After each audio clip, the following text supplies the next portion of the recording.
Excited to have sports agent Leigh Steinberg. This is the man who advised Tom Cruise on the set of Jerry Maguire. He's also the author of the New York Times best-selling book, The Agent, My 40-Year Career, Making Deals and Changing the Game. Leigh, how you doing this afternoon? I'm doing great. Leigh, I wanted to start with your client, Paxton Lynch, because when he got drafted by the Broncos, it seemed like that was the ultimate perfect situation for him to go to. You know, the guy who runs the Broncos is a Hall of Fame quarterback. The guy who is his coach is a former NFL quarterback. And now he's in a situation where it seems like it's just progressing up and up for him. And it looks like sooner than later, he is going to not just be the Broncos starting quarterback, but the Broncos quarterback for the next decade. We looked at it as a blessing from the football gods when he was drafted by Denver on draft night, because as you point out, to go to a Super Bowl winning team with an excellent defense, a Hall of Fame quarterback who's become a Hall of Fame executive, a ex-quarterback who's a coach, is a dream situation. The adjustment from playing college ball in a spread to being able to perform in a very fast, complex defense and offensive game is a big one. And so Paxton's been learning and learning, and we've been less concerned with whether he starts the first game or whether he has a 10 to 15-year productive career. So it looks like Trevor Siemian has beaten out Mark Sanchez for the starting job, but Paxton will get his chance. I remember you mentioning before the draft how hard Paxton has been working this offseason on his craft of the quarterback position, and we really see that in the preseason games. You know, his footwork has gotten better. His head is moving at a much more fluid progression as he goes around the offense, and it looks like he's going to get the majority of the playing time this Thursday. As an agent, to see a player work so hard to get better, how does that feel for you? Well, it feels great because when he stepped off the Memphis campus, he had not really run a whole lot of huddles, and he certainly hadn't played from under center.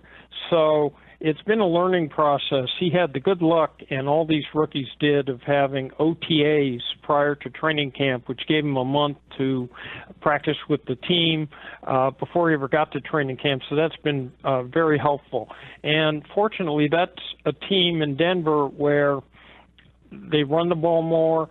Their defense is incredible. You don't have to win the game on your own as a quarterback, so it's an ideal situation.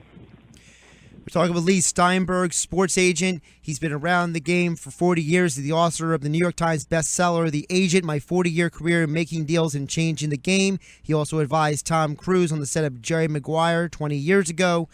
Leigh, I wanted to transition over to the Joey Bosa news. It just came down today that he has signed. He's ended his holdout, and it looks like both sides compromised because Joey Bosa got his money. He's getting the training camp bonus money for being on the roster. He's getting the largest bonus of any rookie contract in Chargers history. But the Chargers also get their offset. From an agent's perspective, why did this take so long to get done? I have no idea, because since the 2011 collective bargaining agreement that had a new rookie salary cap in it, holdouts have virtually disappeared. And teams make offers that are the best they can ever pay right up front. This group of rookies, the top 20 players in the first round, all got skill and injury guaranteed contracts, which were unheard of until the last 5 years. And fundamentally, they'd agreed on what was critical, which is the size of the signing bonus, the amount of the salaries, the term of the contract. Normally, you declare victory and go home. And so to fight over how much of the money is paid this year or next year in a time where we don't really have inflation didn't make much difference. And offset only concerns on a guaranteed contract what happens if they cut a rookie, having paid him probably $21 or $22 million by the time he gets to year 4. Most teams will just hold the player on the roster anyway. So it only concerned what happened if he got cut with a skill guarantee contract and whether he could double dip. So the sad part of this is the Chargers are a team that has a ballot measure coming up in November, which needs to be passed or they'll end up moving to Los Angeles. So this was sort of not the way they wanted to present to the public. And I think if it had been a quarterback or an offensive lineman that necessitate endless amounts of repetitions, it never would have lasted this long. But it was much ado about nothing. Looking at the overall situation, do you blame more so the Chargers side or Bosa's representation for why this took so long? What happens, and I wrote a book years ago called Winning with Integrity, How to Get What You Want Without Losing Your Soul. It was a primer on win-win negotiating. And the whole job is to stop deadlocks from happening. Because when you get two parties, each of whom think they're right, and here it was over really tiny, negligible issues, and they're locked in, they often find it very difficult to be able to settle. So there's enough blame to go around. Lee, one of the other national stories that's going on right now is the whole Colin Kaepernick situation. I don't want to ask you about your beliefs and how you feel about that, but I want to ask you from an agent's perspective, if you were representing Colin Kaepernick, how would you advise him to present himself and carry himself with the media? He met with the media yesterday for 18 minutes, spoke very long about it. How would you advise a client of yours that was taking a stand like this? I wrote an article for Forbes in which I said it's entirely appropriate for athletes to be involved with both social issues and with political issues, as long as they've informed themselves and really know what they're talking about. The problem here is it's a stadium, and to carry this into a stadium when someone can do an interview, they can write an article, they can post on social media, they could go to a rally, they could donate money. There's so many other ways to express this. So whatever the point of view was, you're asking fans to come to a stadium. They're not expecting to be embroiled in political controversy. And there are many other ways that an athlete could express himself on exactly the same viewpoint, but not use something that offends a whole lot of Americans, which is dishonoring the U.S. Flag, to do it. So I don't. What's next? If you don't like the United States because it doesn't outlaw abortion, should you sit down for the flag? If you have a point of view about gun control, should you sit down for the flag? I think that it ought to be a place where people can go and escape this. If you're representing Colin Kaepernick, are you worried about the future repercussions for him? Because, it seems like in 49ers land, there's a lot of malcontent with him already. And it seems like BlaineGabbert is the leader in the clubhouse to get the starting job. If he hits the free agent market, whether it's sooner than later, are there any concerns that this may hurt him in his pursuit of another job? If Colin Kaepernick could take a team to the Super Bowl, no one's going to care at all about what he said.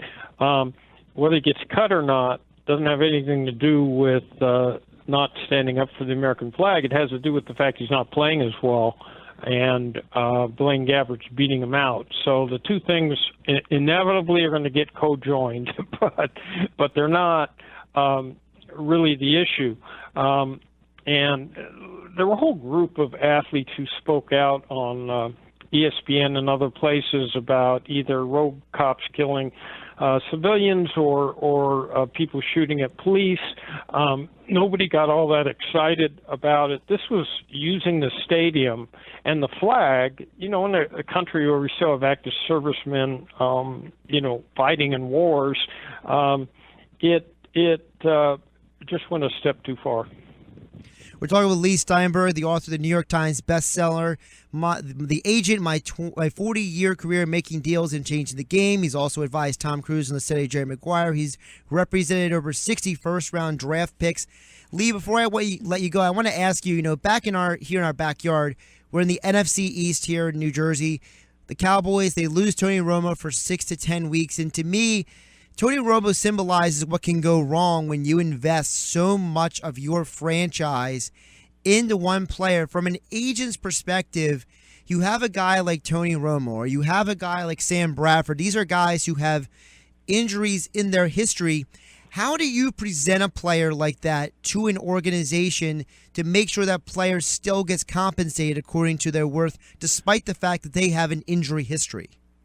Well, you can argue that the injury history comes not from the fact they were hang gliding or going to Club Mediterranean.